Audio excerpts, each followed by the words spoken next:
Yep, there we go. Ha-ha! Yes! We have a green light.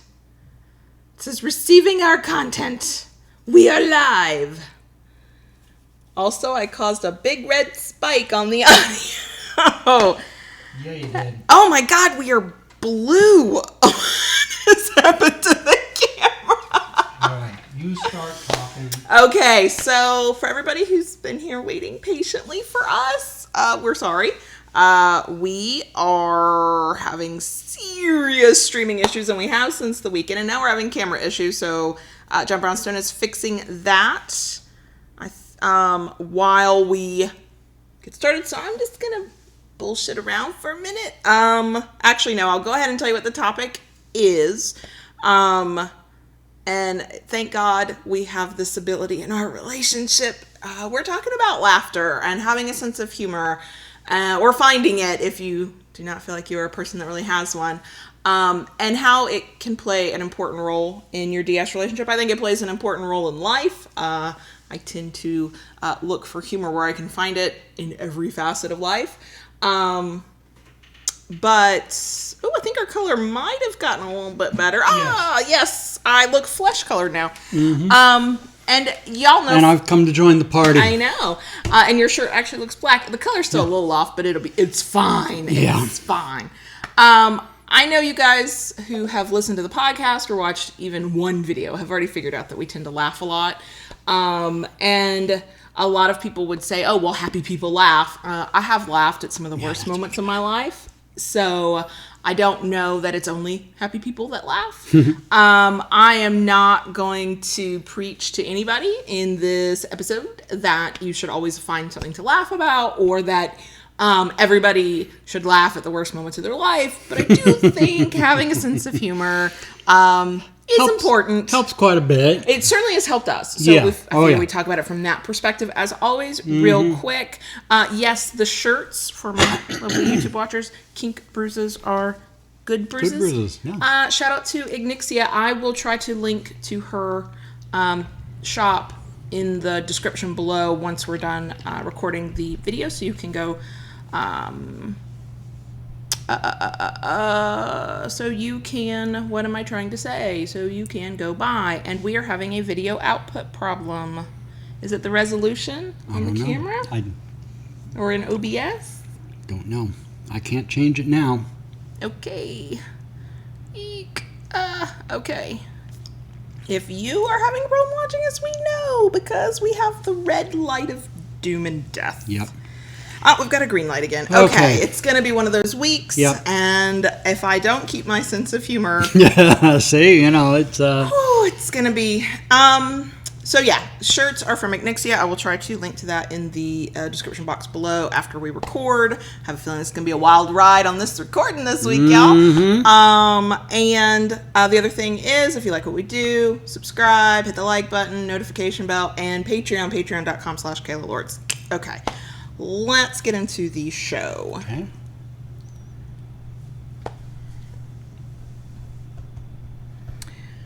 Okay, so one and only announcement this week. All right. The giveaway. The giveaway is still going. The giveaway runs through midnight, I say 11:59, but truly it's like 12 on September 1st, 12 a.m. September 1st. So all the way through the end of the month of August. Please enter if you are interested in the prize. It's a prize pack, a paddle made by John Brownstone, a $50 gift certificate to Kinky Cloth, one of our favorite places to get kinky t-shirts, and then either the Jet, which is a penis masturbator vibrator, looks like a jetpack, from Hot Octopus, or the Digit, which is a finger vibrator from Hot Octopus. We both love Hot Octopus and those particular toys. You get your choice. And for anybody just tuning in, yes, we know that we might be buffering or pausing. That's because we're having stream issues, and we are recording this and streaming this by the skin of our teeth this week. Hopefully podcast listeners are able to listen with no problems. Okay. Let's see. What else? That's it. Giveaway. Link below. in the show notes for podcast listeners, and it should be yes if you are watching on YouTube. It is down there. Go enter. Okay. So I feel like it's important to talk about humor when technical problems on a recording make me want to cry. Well, YouTube has not been our friend. No, it is not. Since the weekend. No, but hopefully podcast listeners will not have to go through some of that. So we're just going to power through. Yep. So the first thing I wanted to sort of start this with is really what made me think of this topic. And that is a little moment that you and I had yesterday. On Monday. Was it?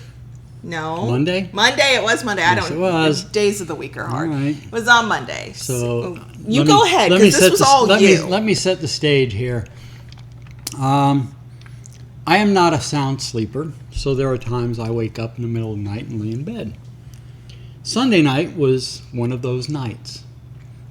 And I lay there in bed, and I started thinking about this little scenario. Oh, you got a picture in your head, huh? Oh, yeah. Oh, yeah. Yeah, had a picture in my head and everything. And started running it in my mind. And it actually helped me go to sleep. Next morning, I woke up still thinking about it. And I have to admit, since the kids have been back to school, it's been nice to be able to flex the big D muscles a little bit more. And you have been, yes. Yeah. Very much so. Mm-hmm. And it's been pleasant. So I had this little thing worked out that was going to happen at lunchtime. Did not tell her about it. It was going to be a surprise. Yes, always surprise the anxious one. Keeps you from being anxious until the moment happens. That is true. That is true. Right? There you go. That is true. The method of my madness. I know you. I've been around you enough. Yeah.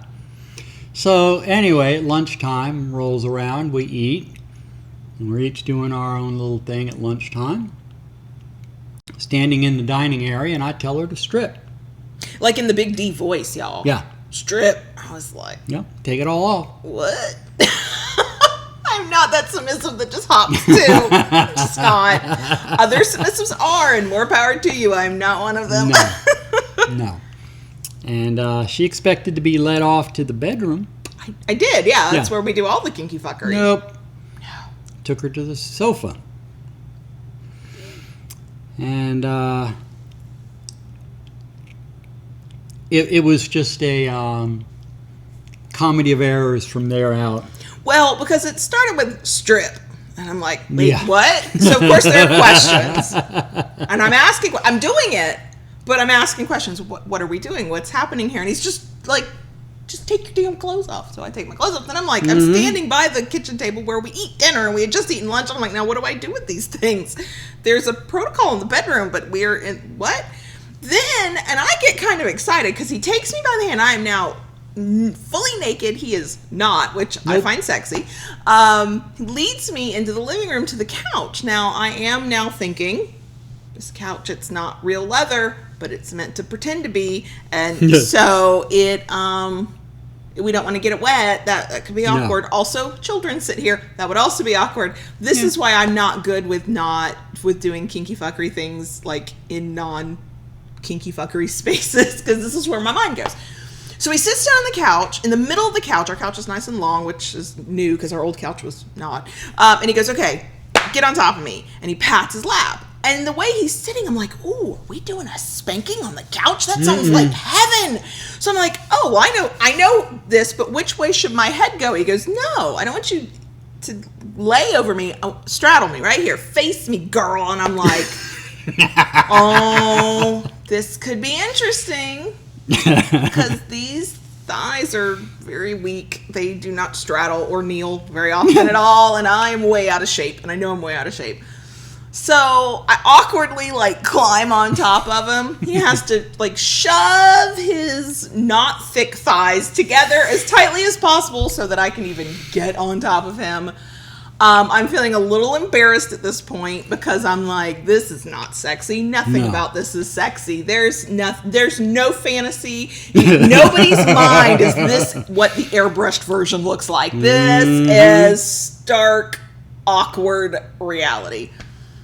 But you've got this thing in mind, and we're not going to go into too many details because I don't want YouTube to completely kick us off. No. But it involved mouths and nipples, and it was delicious. Except I was not in the moment. I was like, oh, my thighs are already starting to burn, and oh, this is okay on my knees because the couch is soft, but I was like, oh, this kind of hurts my knees.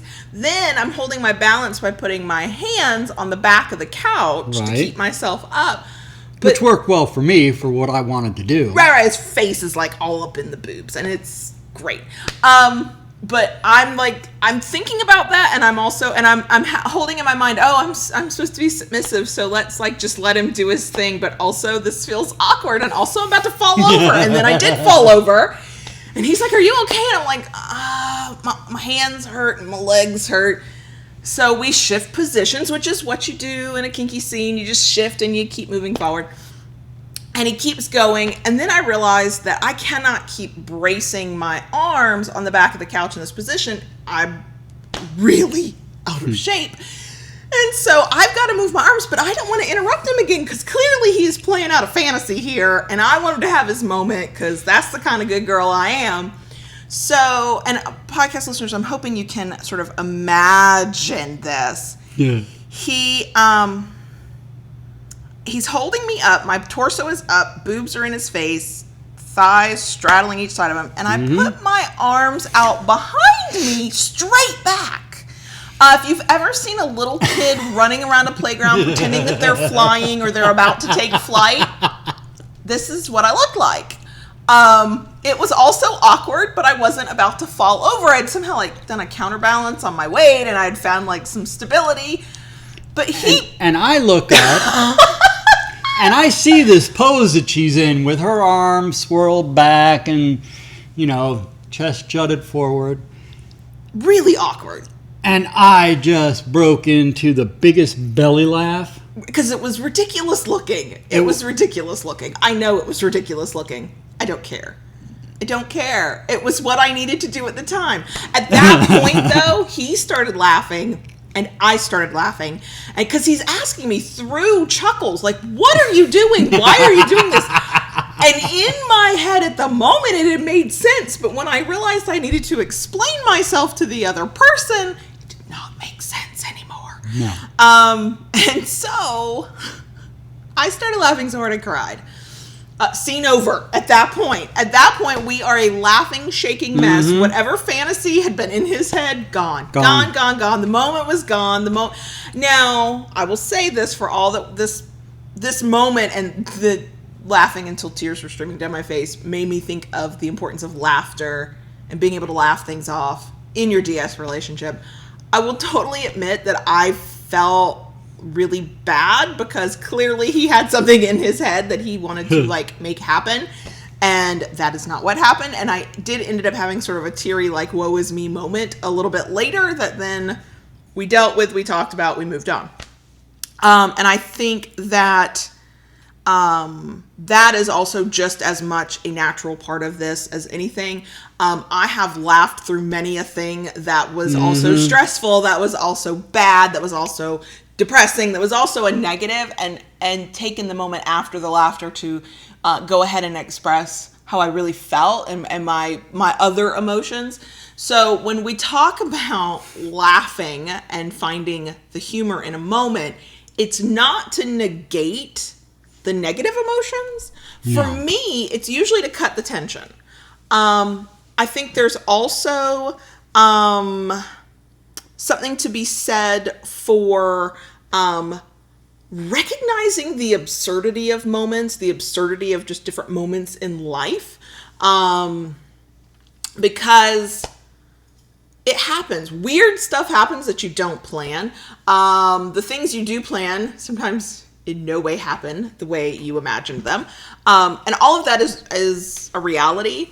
But I think that it's, if you don't try to find something humorous in a moment, if you can, that you can end up walking around life a little miserable, because if everything is always bad and there's no moment to laugh at an absurdity or to cut the tension with a little bit of, even if it's kind of dark, snarky, sarcastic humor, to cut that tension, then that's a very stressful life to lead. And sometimes we are so mired in stress that we can't see the humor, and that is also valid. It's not like, oh, I'm not trying to like tell anybody they should just all go around, cracking stupid jokes just because Kayla Lord said that she does. That's no, I'm doing, I hope, at all. But I do think it's worthy of the conversation. It's why I spend more of my time discussing the reality, quote unquote, because it's only my reality. Everybody has their own reality, but the reality of BDSM and DS. Whether, like, I took that little, it was less than 5 minutes, y'all, from start to finish. It was less than 5 minutes. I took that little silly scene and I wrote it for a blog post on my personal site. And as often happens when I do something like that, I don't focus on the sexy part of it. I have people who go, oh, I'm so glad you shared the reality. This was funny, or this is so nice to see something other than the fantasy. And I don't really feel like I'm doing something all that, new and unique. But it is because, like, somebody who commented on the live chat for the sad little live stream we're having here, because the camera's not doing right. But people do think more of the fantasy. It's why we spend so much time lecturing people like, okay, that's lovely that you have that BDSM fantasy in your head, but you're going to actually have to deal with the reality, and it will not be like the fantasy, as John Brownstone. Well, I did not expect it to turn out the way I had. It's like a wow music going in the back of your mind of the fantasy. No, right? I know better than that. Oh, good. Okay. And I did not know how it was going to play out. I knew to a certain extent how I didn't want it to go. Right. Sure. So I knew that was going to happen. But I did not expect to see you trying to take flight in the midst of it all. Trying to hold the sad, out of shape body up is all I was trying to do. That's all. And, it just really... bro. And I'm still laughing 2 days later. I actually still get kind of flushed with embarrassment because I recognize how silly it was. The other thing, the reason we're talking about this is because, and this tends to happen with newer kinksters, but it also happens with kinksters who take themselves very seriously. And it's okay to take yourself seriously. I don't have a problem with that. It's none of my business if you do anyway. But while BDSM, DS, kink, however you want to define it, whatever you want to call it, is a capital V, capital S, very serious thing.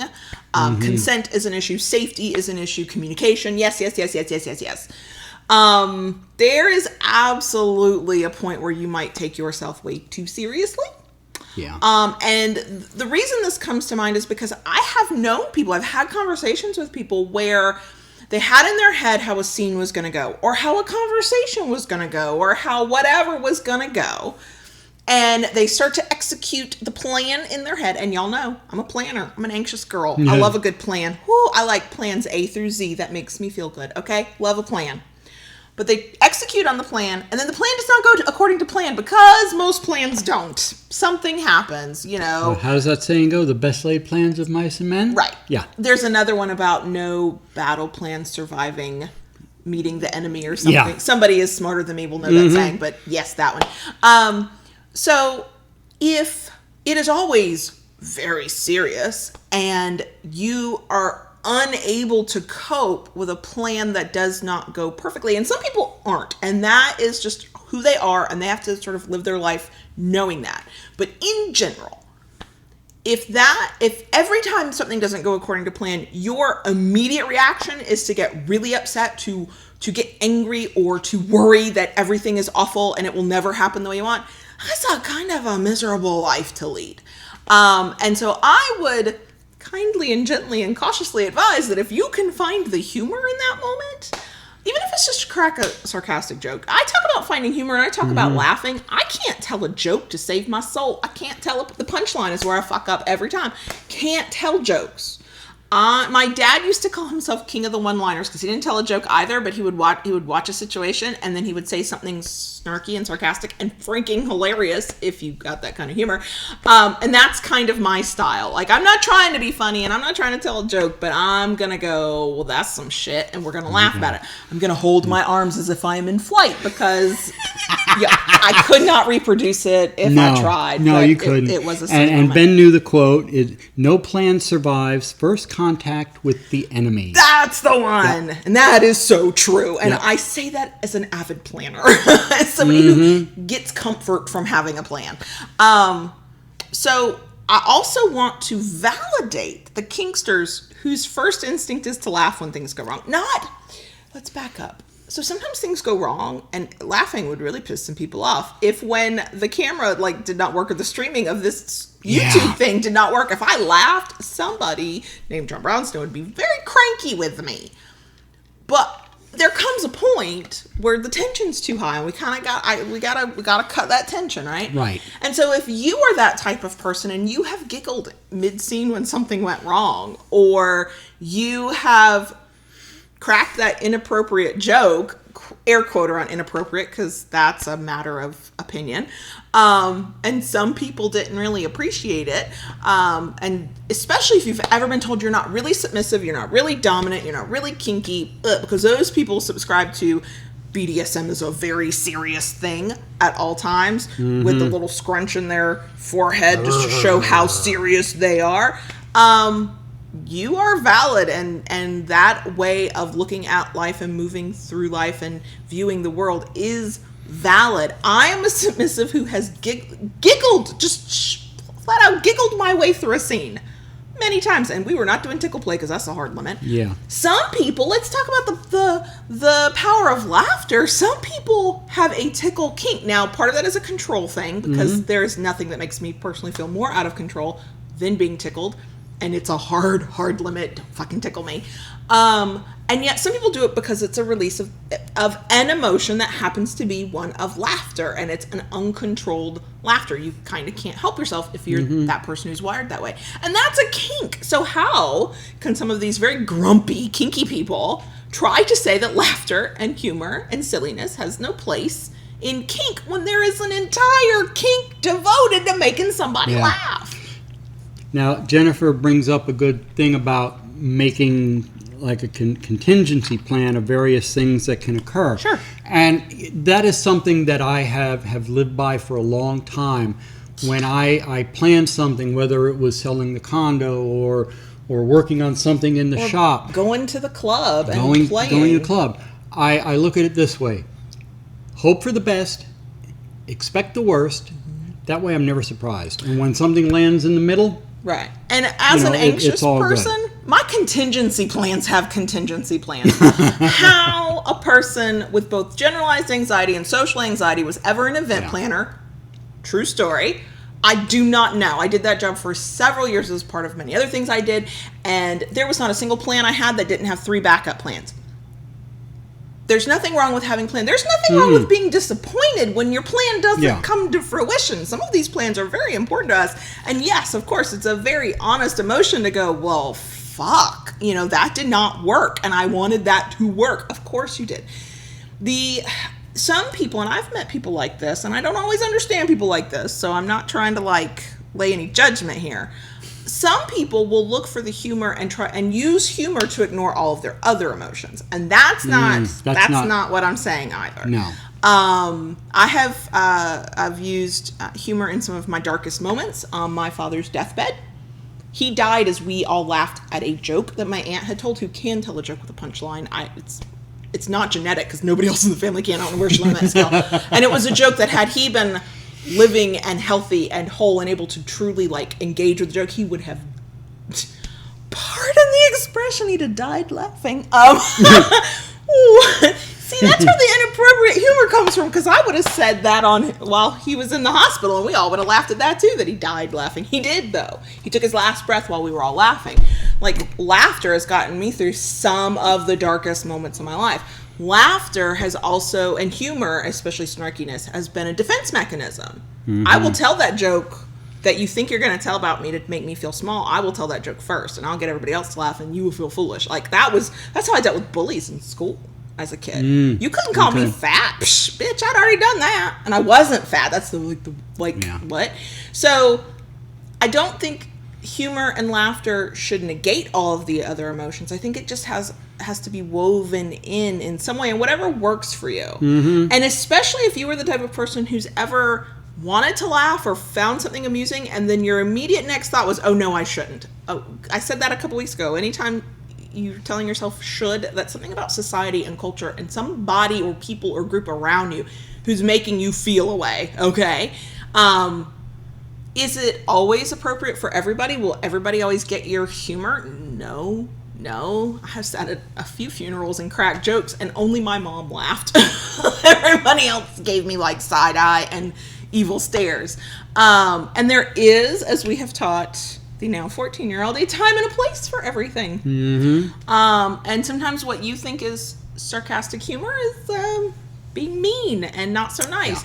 And so it's like, that's why I don't consider this an advice episode where I'm going to tell you how to do something. I kind of just want to validate other people who feel that way, and then let anybody else who's ever felt like they had to somehow always be really super serious as a kinkster know that no, if you've got a silly side, when it feels right with the person you're with or in the situation you're with, and sometimes even if it doesn't feel right, I have gone there a couple times. I'm like, oh, this can't possibly be right. Here I am cracking up.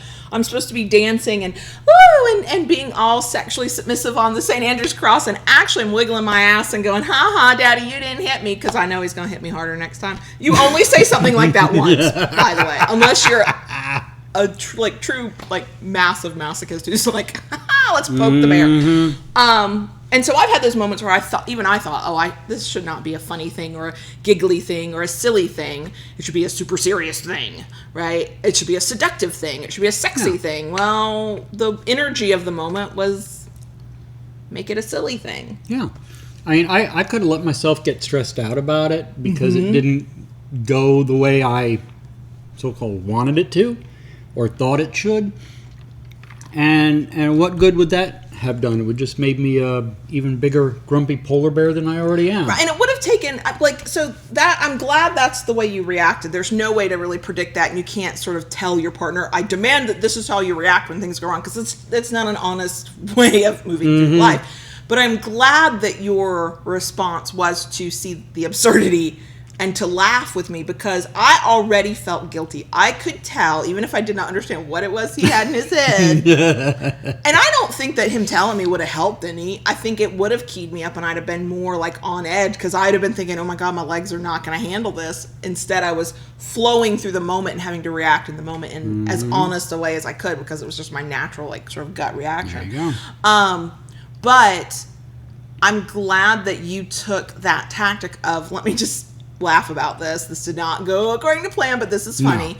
Because I already felt bad. I knew he was not getting something he had envisioned, and I was the floppy one who can't sit sad out of shape. It's so sad.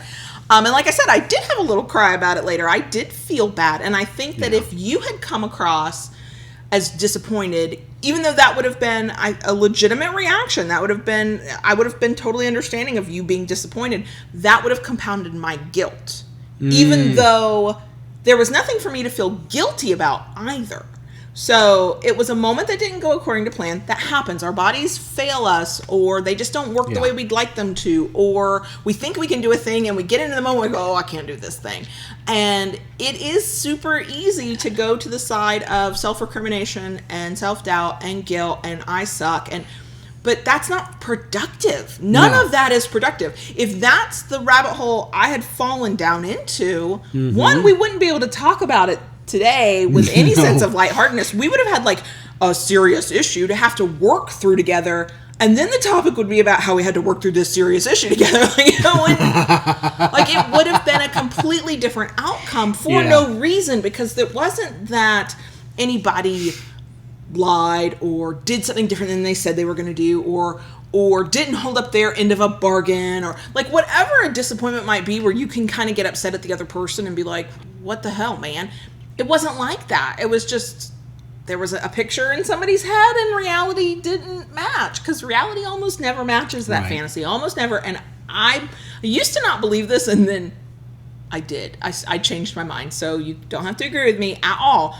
But I have heard a million times, and I have now come to believe that the reality will never be as good as that fantasy. No. I mean, you can have really good realities that your fantasy can't even imagine, but it's because the reality is, pardon the redundancy, it's so real. There are so many moments that your imagination is not that good because reality is so unique and it will be different every time.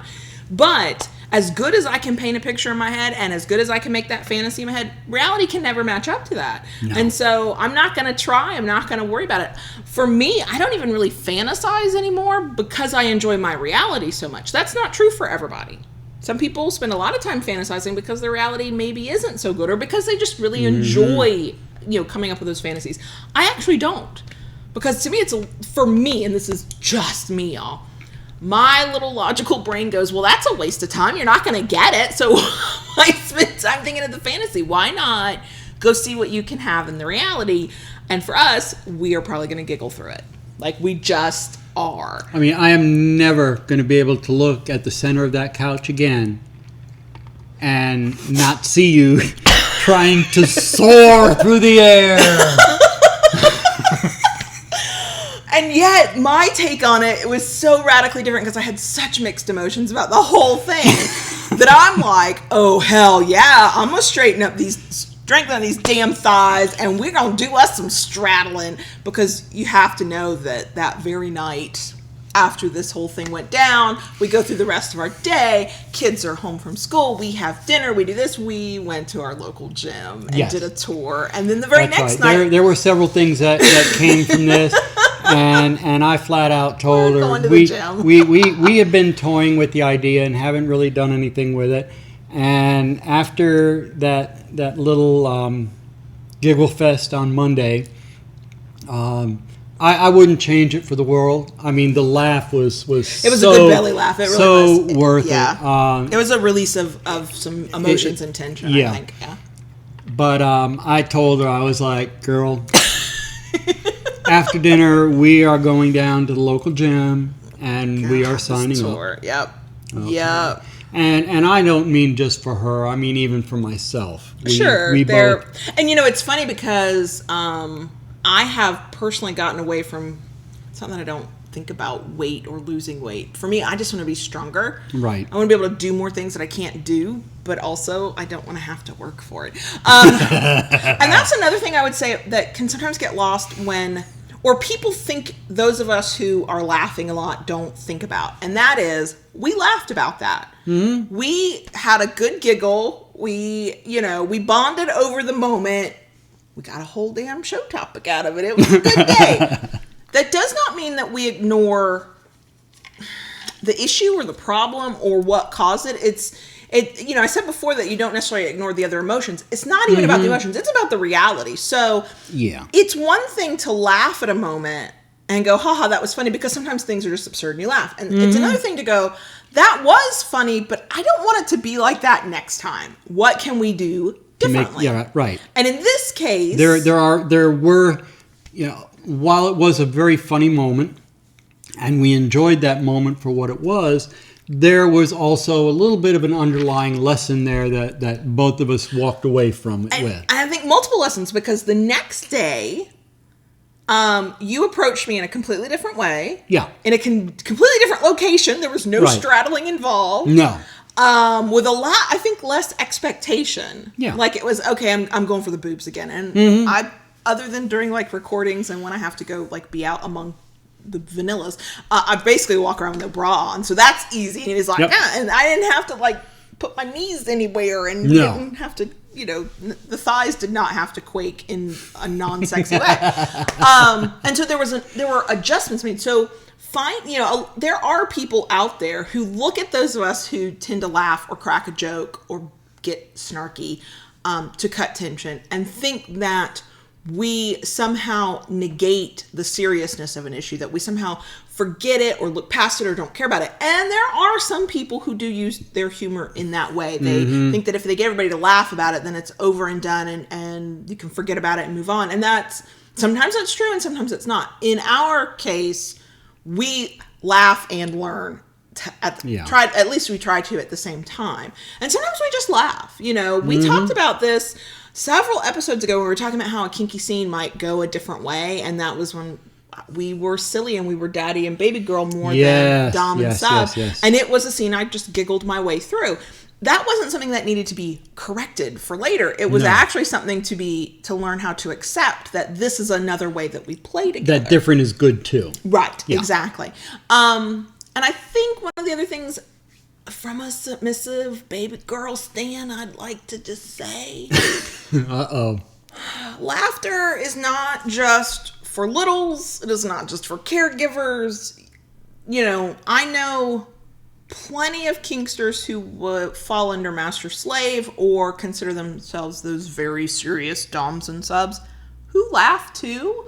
You know, I think that there's, in some circles, not in our audience, because we have the best fucking BDSM community anywhere, but outside of our audience, you know who I'm talking about, who look at caregiver littles and go, oh, they're so ridiculous. They're so silly. Lots of eye rolling, lots of sneering, especially when somebody gets giggly. And then there are some people who would look at maybe a master-slave dynamic and go, oh, you shouldn't be laughing there. That's very serious business. That, you know, that's micromanagement, or it's just very, very structured and very high protocol.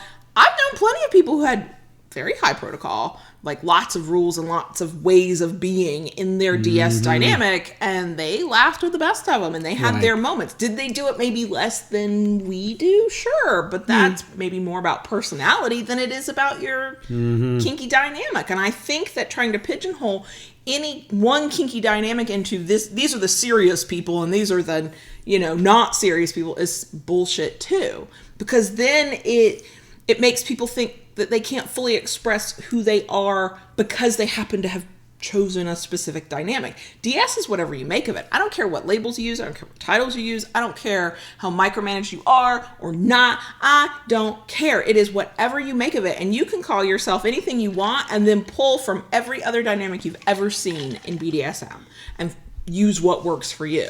And you can call it whatever you want. You don't have to give it a name at all. And sometimes those are the moments I get annoyed with labels. Because being giggly and being silly, somebody would go, well, yeah, she's a baby girl. Of course she is. Well, maybe BDSM community has made it so that if you identify on the little spectrum somewhere, you're given the freedom to do that because it is, quote, expected that you will be that way. And then on maybe a slave or other type of submissive spectrum, you don't feel like you have the freedom. Well, I'm here to fucking give you the freedom. If you think something's funny and the moment feels mostly right, because you are dealing, it's a relationship dynamic. There's another person who's got to like live with how you react to things, and you've got to navigate that together. Fucking laugh, tell the joke, get silly. Like, oh God, if we're, you know, the vanilla world already expects us to walk around and be a certain way, right? Like, you're supposed to act a certain way if you're a mom, or you're supposed to act a certain way if you're this age. It's all bullshit. And if we're going to carry that into our kink lives, what the fuck are we doing? We might as well just be vanilla and have some kinky fucking sex. Nothing wrong with that, by the way. But that's not what I want. And I think that's not what most of us want. We want a relationship that, yes, has some power dynamics and some structure and is unlike anything we've ever had, most likely. Well, then we've got to figure out for ourselves in our own ways, at our own time, how we throw off these expectations that have been placed on us by other people and not let, as we can, in our own way, let a larger community or one person or one little group within the larger community dictate to us what is, quote, appropriate behavior or not. Basically, this baby girl is telling you that you can be whoever the fuck you want to be and giggle your way through a whole fucking scene if that works for you. And also, you cannot do that. You can think it's, you know, fun and cute to be around and not want it for yourself, and that is also valid. But I would say in some of the hardest moments of your life, if you can find something that just even makes you do that, like I always call it like the bark laugh, where it's that real quick laugh that you, and I have a big loud one, right? I have a big loud one. I know y'all are shocked by that. It cuts tension in a way that it doesn't negate everything else, but man, it makes it a little bit easier to get through those tough parts of life. And there are plenty of them within your relationship, and then outside of your relationship that you're going to have to deal with together. you know, because it's part of being in a relationship. I mean, I have witnessed scenes that are very serious. I remember one time at the Phoenix Club, was there one evening, and there was an interrogation scene going on, and it was fascinating to watch. It was one bottom and two tops, and she was chained to a chair, and it was like a criminal. Oh, wow. Actually, it was more like a war scene kind of interrogation going on, and it was just fascinating. I mean, none of them broke character, and it was just very riveting, very intense. You could tell this was something they'd done before. Oh, okay. All right. But that was part of the scene, as part of the play that they were performing. Okay? So, you know, in that instance, humor would not have... Of course not, because there are moments where you have to decide what's appropriate and not. If you're doing like a really intense, like consensual, non-consent kind of scene, a giggle might not be appropriate, but you know what? For you and your personality, it might be. It could be. Yeah. I know me, okay? If we decided to do some intense scene, which I cannot imagine because I don't do roles really well, like my brain, it's just something about the logical side of my, analytical side of my brain cannot handle it. But I know me. If we were in some kind of scene where the point is to get me to confess, to get me to I'm putting air quotes around force in the idea of a consensual, non-consent kind of thing. Before, you would have to, part of it would have to be kind of you'd have to break me, because I would come at you snarky and sarcastic, and I'd be one-lining it, and I would probably drive that person nuts. Like, that's how I push. Like, can you get me to see the seriousness of this situation? Can you get me to the point where I will actually shut the hell up, because now even I'm nervous? Like, that would actually, for me, be part of the play, but it wouldn't be giggly. It would probably be my sarcastic humor. But that's because that's who I am. And yeah, there are some intense scenes we've had. It never even occurred to me to laugh, because that's not the natural feeling I had. There are also people, and somebody mentioned it in the live chat, when they get nervous, they laugh. Yeah. They laugh when they get nervous, and that is totally okay. Even if it doesn't feel okay, like some people, because we misinterpret. We hear laughter and we automatically think happiness. And most of the time that's true. And sometimes it's not. It's nervousness. It's nervous laughter. It's I've got to find a way to feel a little less tense, and this is the way it gets expressed. So in a very intense scene, if somebody's a nervous laugher, that would be a natural reaction. I wouldn't vilify anybody for that. It'd be like, that's how they react. So it makes sense that that's how they're going to react. But I, as a very giggly person with certain people, because I promise you, if you did not know me as Kayla Lords and you saw me out in the vanilla wild, I have a resting bitch face that scares people off for miles, okay? I am not prone to just random bursts of laughter out in the vanilla world. See, that's why it's probably best we met online. If I had met you in person first and seen that... I spent most of my late teenage years through to my early 30s post-divorce being told how intimidating I was by men who, in retrospect, they needed to be intimidated by me. They were not worth my time or effort. I did not know that at the time, and so I internalized that, and I felt very bad about myself, and now it's a point of pride. If I know you and I like you, you will never think I'm intimidating. You'll be like, her? But if I don't, or if I don't like you, I will make you nervous. I have that kind of intense look. All I'm doing is thinking about my grocery list and my to-do list, but I have that face. So no, I mean, whatever perception people have of me, I'm not walking around always giggling, and I can be serious, and there are times you need to be serious, but I don't know. I don't know that we even have a point to this week, except to validate anybody who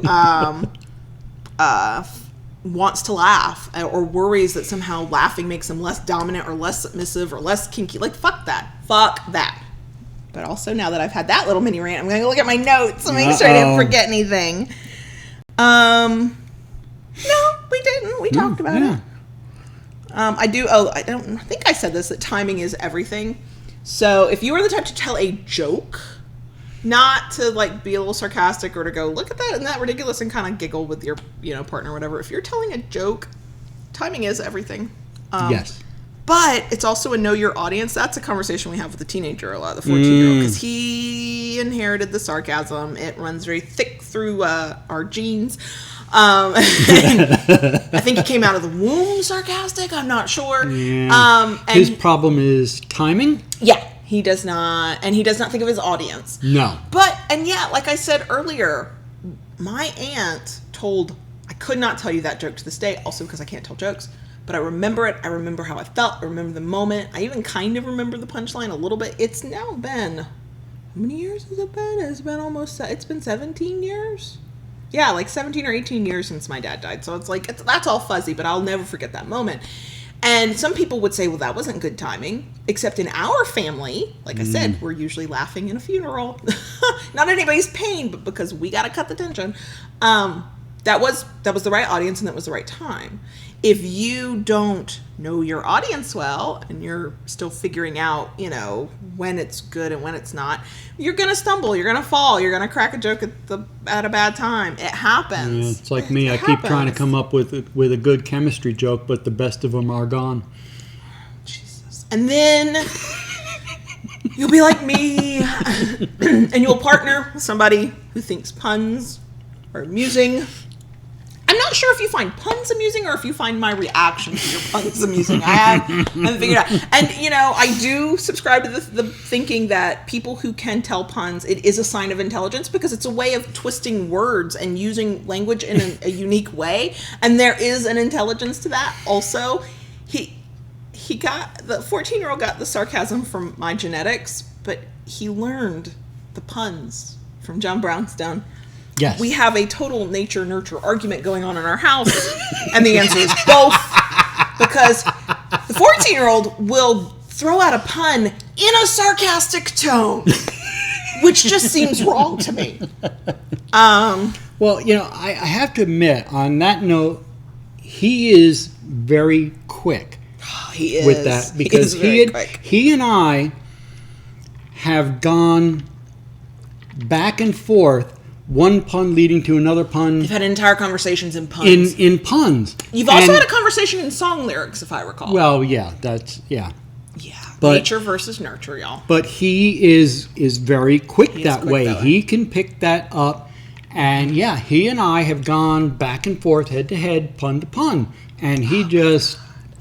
And me and the 9-year-old are just sitting there looking at one another going, why? Which ring of hell is this? Because I just need to know where I'm at. Which ring? Rolling your eyes, yeah. Oh, my God. Oh, my God. Her and the youngest rolling their eyes into the next universe. What's hilarious about that is that while both myself and the youngest are very annoyed by too many puns at one time, it is also a family joke about the puns. So when even the first pun rolls on out between somebody, we all groan and roll our eyes and we have a good laugh. I don't know. I guess I'm pro laughter. I don't think the sad thing is in today's world, there's somebody who's anti-laughter.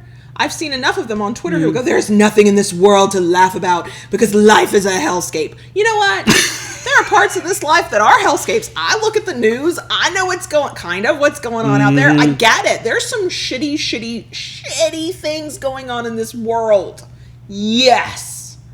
But good God almighty, if we can't laugh, we might as well cry. And I know for me that when I can diffuse that tension and I can find something to laugh about and I can, even if it's at the absurdity and even at laughing at my own aggravation, then I can move forward and deal with it. Then I can work through it. Then I can find a way to make something around me better. And quite frankly, if you've made somebody laugh, you have made a little teeny tiny piece of the world a little bit better. And so we can't forget that things suck in some places, in some ways, for some people, many people. But I'm not sure what walking around in that kind of misery and with no outlet and nothing that you can find to smile about, I'm not sure how that's healthy or helpful for anybody. Quite frankly, if about 75% of Twitter would just take a deep breath and go listen to a stupid pun and giggle, I think that at least the Twitter world might be a happier place. And I mean that regardless of what side of anything you're on. The slash or politics. Just saying. So I am pro laughter, I guess is the moral of that story. Well, on that note, I'm going to leave you with a thought to ponder. Uh-oh. How much deeper would the oceans be if it weren't for sponges? Right? Yeah. Think about it. All that water they've soaked up. I just want you to know that this is what I live with every day. He amuses himself, which, quite frankly, if you can't amuse yourself first, you've got to, right? Yeah. But he's been walking around with that one for a couple of days. I think he was just waiting for a microphone to share it with the rest of you. But you know what I love? What I absolutely love about the loving BDSM community, and if you can hear the sound of my voice or see my face or follow us anyway, I consider you part of our community. There are enough of y'all out there who are howling at that. You think that's freaking hilarious, or that it's clever, or that it's cute, and that's how I know you're my people. The humor I get from it is this little giggle he's got going because he thinks he's so fucking amusing and I am annoyed, and so then he laughs harder and then I can't help but laugh because it's laugh or cry, and I figure I'd rather just laugh. I'll take laugh lines over tracks of tears down my face, quite frankly. And yes, CDC, you may use that at dinner today. Yeah, feel free to use all of his bad jokes. I need them to go away from us, so I give them to you freely. Just use them on the vanillas or something. And I make it sound like the vanillas are somebody different. Because I know we've got vanilla listeners, and I think, if you are kink aware or kink accepting, you're part of my community. I don't care what flavor your relationship is or your sex life. I don't care. But I am sort of. The vanilla expectations in life are very tiresome to me now. I spend most of my day being Kayla Lords, living my as my kinky self. Even if there are parts of my life that the streams don't cross as best we can. And I have a little. I'll tell it in the bonus section, but I have a little story about how the streams almost crossed. But yeah, go forth and laugh more and let yourself. If you've ever held back. Consider this permission. Not that you needed it, but some people do. If you've ever held back from laughing because a moment like a kinky scene was absurd and it just did not go to plan, if you need to go, well, Kayla Lord said I could laugh. I'll take it. I'll take that responsibility. I think there needs to be more laughter. I think being able to laugh at, for example, what happened to us Monday, to be able to see the humor in something like that, it allows you to be in the moment. I think so too. I think it allows you to be in the moment in a different way. There are some things you are not going to be able to laugh about. There are some things that in the moment you're not going to be able to laugh about, and that is a fact, and I'll never pretend otherwise. Yeah. But even if it's kind of dark, we always called it gallows humor in my family, kind of dark. If it cuts that tension for just a second and it reminds you that you are capable of laughing, it makes the darker moments less shitty. It doesn't take the shittiness away. It doesn't fix a moment. There are those bitter people out there like, what are you laughing about? That laughing doesn't fix anything. No, but good God, I don't want to be that person who walks around that miserable every moment of every day. Right. That's to me, that is no way to live life. And I'm trying to have healthy relationships and be whatever my best self looks like in this moment. Fuck all if I know who that is, but I'm figuring it out. And, not being a miserable human being every second of every day is part of that. And so I'm going to try and laugh when I can, cry when I need to, feel whatever my authentic emotions are in the moment, even if it's inappropriate laughter.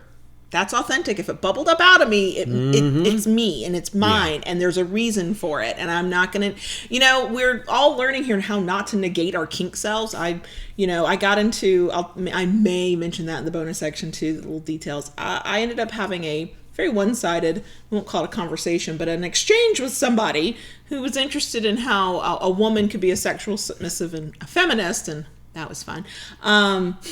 But you know, I've got entire swaths of my life who would like me to negate who the fuck I am. There's an entire society out there who would like me to be whatever they've decided I'm supposed to be. A 40-year-old, a mom, a woman, like whatever that definition is. And I'm sort of like, fuck that shit. So when it comes to my real, authentic, raw emotions, whether they make sense to me in the moment or not, whether it's laughter or tears or some weird thing in the middle, I'm at a point in my life where if I'm going to be my authentic self as a submissive, as a baby girl, as a businesswoman, as a whatever the fuck I am, I'm damn sure not going to swallow down a genuine emotion like laughter. Like that's No. playing myself false and trying to be somebody I'm not. So I don't know. I don't know that this episode had any purpose other than to let me say that. Hopefully it helps somebody else out there, especially if you know that you're the type prone to joking or laughing and you always wonder if that somehow is correct or not. I can't answer that, but it's real and it's authentic. So, you know, go forth and giggle, I guess. Go forth and giggle. Go forth and giggle. I'd like that on a shirt one day. Go forth and giggle. I don't know that I'd wear it anywhere, but I wouldn't mind that as a shirt. Right. Okay, so real quick before we go, let me do patron shout out because we got some new folks to shout out. So big thank you to Lorana and Laura and James and Bella Pink Baby Girl and CDC. And this is how they are in Patreon. However you want to be called, you better tell me. It's Sir and Her 78. I kind of hope the 78 is either a birth year or a marriage year because a birth year is a year older than me. But a marriage year, that means you've been together a long time. And that's cool too. Either one. Could be nothing. It could be something totally random. But that's where my mind went. Okay. So yes, we do have a bonus section. Okay. So. Are we good? I don't know. I think I just rambled for 45 minutes. Yeah, well, what else is new? That would be completely on brand for me if I did. All right. Okay. You ready? I don't know. Keep it kinky, y'all. And we'll see you next week. Dottie. Dottie. Can I talk to the crickets, please, Dottie? Please, please, please, please, please. Please. I love it when you beg. I know. It kind of turns me on that you love it. It does not turn me on to beg. It feels kind of awkward. But the fact that you like it and you get that look in your face, that's the turn on. Yeah. Like, that's what I like. Like, I don't want to beg. That's some... I almost said that's some bullshit. And then I realized that's not very submissive of me, is it? Go ahead, baby girl. Talk to the cricket. Thank you, Daddy. Okay, so the stream's almost crossed in my... I've been meaning to tell you, too. I forgot to tell you. Okay, so... What did I miss? Saturday, which was the wildest day of my life, even though it should not have been. It should have been very mundane. I went to a cross-stitch retreat with my aunt. Okay. And there were things that happened, and that's fine, that's fine. Okay, one of them, I might tell that story, because we all could use a laugh, and also your eyes to get wide. But this happened. So we're sitting at this table with the person who is actually hosting the little retreat. She owns a cross-stitch shop here in town. And then another person who helps her, and they're good friends and whatever. And then there's me and my aunt, and we're at this table. And we're new to this group, like... Everybody in there knows one another, and we're like total newbies and total strangers. And so they're asking... us what we do, and my aunt knows about this side of me, has read my blog, knows, God, I wish she had not, but knows my, like, knows me, knows that I am Kayla Lords. And so they said, so one of them said, so what do you do? I said, I'm a freelance writer. And her head whips around, and I can't look at her, because if I had looked at her, I'd have started giggling. But I can see out of the corner of my eye the little bit of peripheral vision I've got. Her eyes they're like saucers. She's like, in her head, I can see this wheel spinning. She's like, you're a sex writer. What the fuck? What the fuck are you going to say? And this is one of the reasons why I don't completely give up my vanilla work, because I was like, other than also I like money. I was like, I write business content. You know, I've got clients who I write about insurance, and then I've written about real estate, and that is my vanilla answer. That is the answer I give out to the public world. And she's just looking at me the whole time, and her eyes are getting wider and wider. And then I think she was sort of surprised by my answer. Like, I could almost see her thoughts. Like, are you about to tell these people that you write about sex for a living? No, I'm not about to tell these people I write about sex for a living. They are all, at quick glance, old enough to be my grandma, and some of them are clearly uptight. The energy of that room was not the greatest. Yeah. Like, it was not great energy. Should I tell the other story? Because it's bonkers, but it is hilarious. Okay. Go ahead. If you need a good laugh, or if you need to just go, what the fuck is wrong with you, Kayla? This is why this is a prime example of why some baby girls should not be allowed out in the wild on their own. I blame a serious lack of sleep. I barely slept the night before. I'd tossed and turned, and then I'd woken up early because we wanted to be at this retreat thing from the moment it started. We got there at 7:15, by the way, in the morning, until as late as we could handle it, because it's a whole day of stitching in a big wide space with really good lighting, and I was here for it. So midday, my aunt and I go to lunch together, which we knew we were going to do. We were very excited. This is like our day. It was very exciting.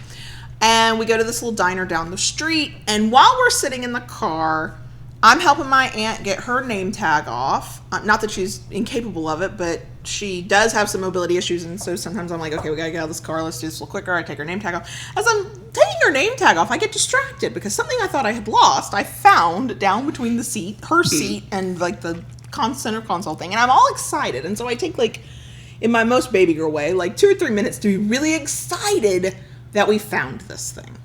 Okay, next thing I know, we get out of the car, we go in to the diner, we have like a brunchy breakfasty thing. We're in there maybe an hour, maybe not even that long, but about an hour. And we get ready to leave, and I start looking for my car keys. And I'm like, wait, because I have, part of this is my literal diagnosed OCD. I have like it's a comfort thing. I have a method. I know where my keys are. I know where my phone is. I know where these things are. And I start going through this getting ready to leave process I've got, and I am not seeing my keys. And I'm patting down my pockets, and I'm checking pockets of my purse that I knew I hadn't opened. And I even went back to the ladies' room because I had just gone to the bathroom. I was like, did they somehow fall out of my pocket? And I didn't hear. What the hell? And I'm like, where the hell are my keys? So I have enough clarity of mind to go, I wonder if I dropped them in my cup holder in my car in the excitement of finding this thing in the car as we were getting ready. So I'm hoping that's the case, because I am not wanting to have to call a certain John Brownstone to please come bring me a spare key, and also missing out on stitching time. Like, I was like really like, So I knew it couldn't be locked. If the key was still in my car, I do not have a fancy schmancy car. But I don't have like the oldest style either. Like, it should still be unlocked. If I somehow left my keys in the car, and I'm looking, I can see out the front door in the window of this little diner. My car is still there. Nobody has gotten into my car. So I'm like, God, I hope my keys are in the cup holder. So I open my car door, and I'm like, well, that's a weird sound. I hear a sound. I look at my cup holder, and there's no keys. So for half a second, I freak out. Then I look to my left. The keys are in the ignition, but that's not all. Oh, no. The ignition is still on. The car is still running. The car had been running the whole time. For an hour. We clearly live in the safest place in the fucking United States because my car was there, unlocked, running, empty for an hour, and it was still there when I came out. Yes, I had gas. I did not use up that much gas. I have a little Corolla, y'all. It doesn't use that much gas. It runs off AA batteries practically. And I have never, oh my God, you want to talk about laugh until I cried? Because I was in shock. I am so usually meticulous about when I get out of a car, I have my keys in this hand, I hit the button to lock my car. These keys in my right hand go into this specific pocket of my purse. So it's my OCD, so I know where everything is. Yeah. And when I freak out, I can put my hand on it. And I had done none of that in my excitement. Y'all want to know what I was excited about finding? My iPhone dongle. If you don't know what a dongle is, it is the little connector piece in the newer iPhones that don't have a headphone jack, and so it plugs into your charger port and it has the little headphone jack, and I hadn't had it in like 6 months, and I was very excited. So excited, I forgot to fucking turn off my car. And the only reason it's funny is because it ended well. Had it not ended well, I would still be freaking out, and I would probably be more OCD. I'm very OCD now for the rest of the day and for the rest of the weekend. One, I emotionally ate. I ate all my feelings after that. I ate such crap food after that. I was so stressed out. But also, I did not get out of the car without saying out loud, I have my keys in my hand and my car is turned off. Oh, boy. So that happened. Yeah. That happened. And yes, it was only funny because it ended well. But also, I can honestly say I was as tired as I've ever been that day. Like, it was like walking through a fog. And on one level, it really did not surprise me that I left my car running in a parking lot for an hour. Just walked away. That's it. Also, it's a really quiet car. I mean, for being gas powered, it is really quiet. True. Very quiet. Mm-hmm. Yeah. I'm a lucky person. In another town, another situation, if the parking lot had been busier, it would not have ended as well. It would not be a funny story. It's a funny story because it ended well. Yeah. But that did happen, yes. Also, I slept really hard that night, and I tried to sleep in the next day because clearly I needed sleep. And while she was stitching, I sat on the sofa and binge-watched Netflix all day. I know, a series I did not want to watch, so it worked out well. I thought it was a cool series. It stars Katie Sackhoff of Battlestar Galactica fame. See, the moment he said Battlestar Galactica, my eyes started glazing over, so I was like, yeah, that was totally your series, not mine. And it's called Another Life. And there were some interesting things about it, yeah. Yeah, I think I've heard other people talking about it. I thought it was a fascinating series. And I think what caught me in the series, I mean, I initially got drawn in at the beginning that I watched the entire first season in one day. a legitimate binge. Yeah. But there were some aspects of the show where they talked about open relationships between several of the characters. And I tried to do some digging on this, but I believe one of the characters, the medical officer on the ship, is transgendered, which is very cool because the character is transgender and the actor is transgender. Yes. Is that correct? That's very cool. Yeah, that's very cool. And overall, I thought it was a pretty cool series, even that notwithstanding. But that just made it a little more interesting to me. So, and me, I live a boring life compared to her with the things she does, leaving her car running. I'm not going to live it down either. I've been in the shop a lot. Yeah. Doing stuff in the shop. And this morning I spent some time, I'm still in the process of getting things organized out there. Yeah, and you've been making kinky shit too, right? And I've been making kinky shit. I had started working, I had this idea conceptually for a set of wooden cuffs. Mm-hmm. And one of those things, I visualized it in my mind, what it looked like, how it was going to be done, and none of it has worked.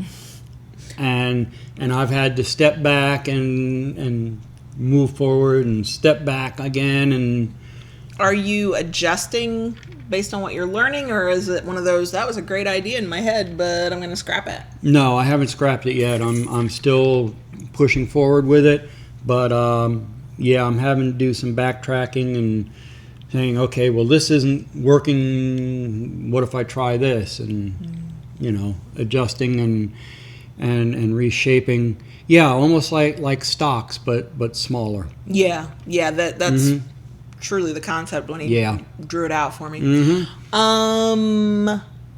One of the things I did mean to say. Okay. Now, we were supposed to do a patron-only Patreon live Q&A last weekend. That's been rescheduled. If you are a patron or a new patron, you have not missed it. We had to reschedule it because we had stream problems. Like we did when we started live streaming this week's episode. Oh, this was nothing compared to... This was fixable. We fixed it in 3 minutes. I was able to fix it quick. The issues on Saturday for the live stream... We spent an hour on it. And still didn't fix it until close to 11. Now, I will say YouTube has updated They've made changes. Stuff. They have made changes. Sometimes I hate changes. Some change is inevitable. Some change is good. But in this case, it was, there's a reason why I keep my hair so short. Because other than that it looks good on you? Well, other than that, because, that was one of those things that if I was able to grab my hair, I would have pulled it out because I was frustrated.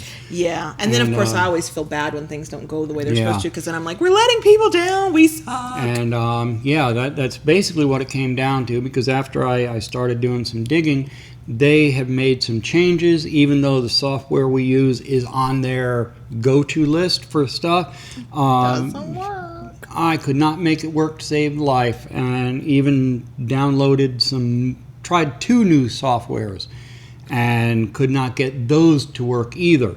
So I don't think the problem was totally on our end. No, it's probably a YouTube thing.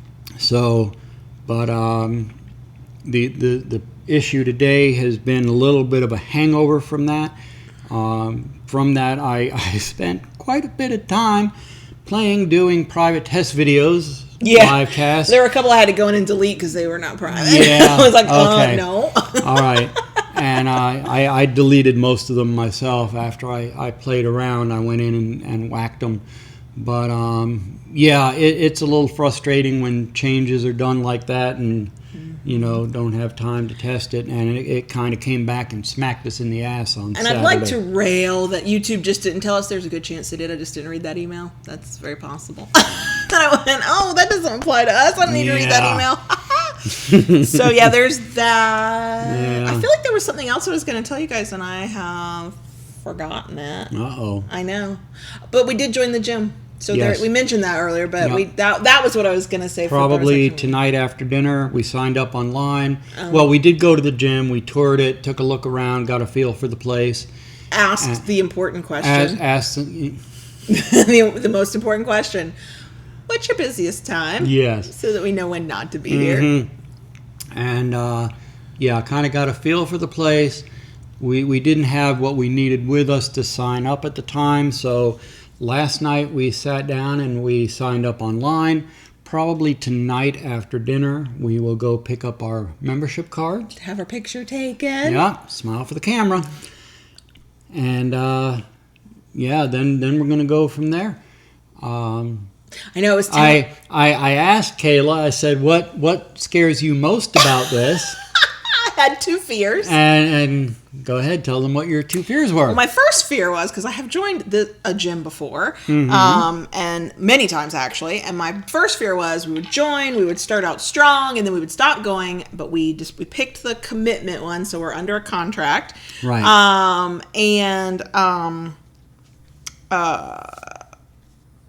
That was my fear, that we would start, and then it would be a waste of money for a couple months. And then my other fear was that actually my daddy Dom would make me go to the gym, whether I wanted to or not. And I looked at her and said, I would be more concerned with the latter fear. And Jennifer in live chat mentioned that I could do simple strength training at home and I don't need to go to the gym. Yeah. And that is very true. And if that were going to happen, it probably should have happened at some point in the past 18 months. Part of it is, I know this to be true for myself now as a freelancer more than any other time. I don't leave the house hardly. And so home is work and home is sitting on the couch. And I have only for brief moments ever been able to get into the mindset of working out at home. And I have my daddy Dom to make me go, so I'll be dommed into it, which will work. But also I need to get out of the house. I need a place to be. It is very easy if I'm at home to go, I'll just do it later, or I'll skip today. That is easy to do when you go to a gym. Of course it is, but it is way easier when you are at home, except for the 30 minutes it takes to drop children off at school, and you don't leave for any other reason. Also, and the same kind of applies for me. Because I am home all the time, between work in the shop, the stuff I do for LB, and just taking care of the house in general and everything else. When I'm here, I can always find something to do, and I can always justify not doing something. I can always. Can I do that with a gym membership? Of course. That's how the last gym membership did not end well. I think this time we have a better impetus to do it. We have we don't have clearly defined goals yet, but we know what our target is. We know what we're trying to do. We're doing it together, which does help. Right. So I we mean, can push for me, each other. I do have a little bit of goal. As many of you know, I started keto, and I dropped 50 pounds. Must be nice. Which I'm very, very happy for. I have kind of slacked back a little bit from keto. I've found kind of that happy medium now that I can maintain my weight. It has helped me tremendously losing that weight, but my main goal at this point, I really want to strengthen my core. And again, I do know exercises I could be doing here at home. But we're not. But we're not, because I always find something else Right. that I am doing.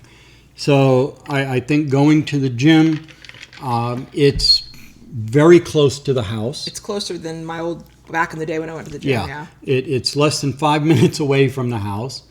And it's a reason to get out of the house. It's a reason to get out of the house. It's something to do together. We have access to a trainer that we don't have to pay any extra for. Exactly. I have online internet expertise overload, and I say that as somebody who like throws my opinion out onto the internet. I cannot find yet one more website or watch one more YouTube person who's like, just do it this way. It is I'm on overload, because could I find the program? Have I used programs before? Of course. And at the time, this made sense for me. Yeah. And right now, this makes sense. And I'm excited about this when I have not been excited about all the things I know I could do at home. I am a nearly 40-year-old woman living in a Western culture society. Believe me, I've been through here's how I can lose weight. Here are the exercises I can do. Here are the low impact. Here are the high impact. Here's this plan. Here's that plan. Here's this. You can do this at home. You can go running outside. Just put on your sneakers. Just get a yoga mat. Just join a gym. Like, I am no different from everybody else who's been through it. So it's like I have this laundry list, and this one, nicely, is the one I'm nervous, and I'm joking about it, but I am excited about it. Like, we've already figured out our schedule of when will work for us, when we'll go. Yeah. And I'm nervous, because who isn't? But also I'm excited, and nothing else has gotten me excited. So to me, that's how I know this is the right thing. Also, because my mind went here, I was like, oh, content. We're going to talk about it. Right. There might be some gym selfies, except not the obnoxious kind. That's not cool. I'm not here for that. Who knows? Who knows? Maybe I'll snap a picture of John Brownstone, like in a really good position, and, put him up on Instagram or something. Hi, I love you. But no, I'm looking forward to it, even though I'm nervous. I love that we're doing it together, because every other time I've tried to work out or do anything, you have always made that's always been my thing, separate. And now this time you're joining in. And I think that will be what, regardless of how we do it, I think that'll be what makes it stick. And I think, I don't deny I'm in fairly decent shape for my age. Not terrible, but I know I could be better. We walked together quite a bit for a while, which we enjoyed, and then Florida summer hit. Right. And we're like, fuck no, I'm not going outside to just walk. I'm quicker to go to an air-conditioned gym than I am outside in the heat. And I mean, even for myself, Kitten Love made a very good point. She hurt herself at home working out. And my concern, I have back problems. I want to focus on strengthening my core to lessen my back issues as much as I can. It's never going to go away, but I want to mitigate it as much as possible on my own. And I want to learn to do it right so I don't hurt myself more. Right. And have access to somebody who can help. Right. And that seems to be what we will have. Yes. So that's the plan. We shall see what happens. I'm sure there will be adventures from the gym in bonus sections. Yes. But yeah, I'm both scared that we won't go and scared that we will go. You'll have to go now. I'll have to go. But also, that's kind of sexy to me. Like, I'm going to be, dommed into it. Okay, And of course, we are going to scout out the best days that work with our schedule that are also not busy. Right. No, I don't want to be there when it's busy. I mean, we may not have much of an option in the beginning For those little training sessions. For the training sessions, yeah. But yeah, that's our thing. Yeah. That's what we're doing. I'm apprehensive, but I'm also excited. Also, I really want to repeat the straddle experience on the couch and have a different outcome. So Yes. Here we go. Well, that's what prompted this move too. So Yeah, we had both been procrastinating on it. Right. Never mind, we had bought for you, because you didn't have workout clothes, we made sure we have an ample supply of workout clothes and had not gone to a gym yet. I wasn't even wearing them because I was like, those are for the gym. I should not wear them. And then I was like, well, shit, I got a stack of clothes I'm not wearing. Yeah. So yeah, that's what we're gonna do. Yep. So there we go. That's us. That's the thing. We did the thing. We're done with the thing. We've rambled for a very long bonus section. Yeah, we have. I don't know if we made anybody laugh, but we amused ourselves. All So right. there we go. And yeah, that's it. For another week. Yeah. Hopefully next week's stream part goes better in the Yeah. video. It actually settled down. I know. So I don't wonder if it was our internet connection. It might have been. Who the hell knows? Mm-hmm. For podcast listeners, hopefully Yep. you heard no blips and it all came Right. through with no problems. And yeah, Jennifer, swimming is good. We don't have access to a we pool we don't anymore. have access to the pool. When we lived at the condo, we did have We access didn't to use the the pool. Lived there 4 years. Well, we didn't in the beginning, and I did enjoy it. I was going a couple nights a week. We did what we often do, what a lot of people do. We had like a 3-90 days to maybe as much as 6 months where we got into a routine, and then we fell out of the routine. Yeah. So, no. Yeah. No, we'll try this, and when it stops working, we'll do something else, and when that stops working, we'll do something Right. else. Change is a necessary part of life, right? We adjust and adapt. That might have to be a future topic about adjusting and adapting. Yeah. Yeah. Yeah. Okay. All right. We need to be done so Yes. we can go do other things. Exactly. Okay. We love you guys. Love you. Thanks for joining us and for watching, for listening, however you partake, and we will see you next time. Yep. Bye. Bye.